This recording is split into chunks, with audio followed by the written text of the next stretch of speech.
দোকানদার ভাই দোকানে কি কি আছে? কি কান্দার দেখতে দিন কত কিছু আছে। কি কি আছে? এটা পুঁই শাক, এটা পাট শাক, এটা ডাঁটা, এটা রুই মাছ, এটা ইলিশ, এটা ধনিয়া পাতা। কোন কি কি লাগবে?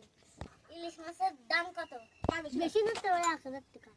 ওরে 1000 কম টম হবে না ভাই, কম টম হবে না ভাই, আমরাও তো কিনতে পারি না। 800 টাকা দিয়ে দেবেন? কি আর করলাম, নেন তো তাহলে। আর কি নেবেন ভাই? দেও লাল শাক কেটে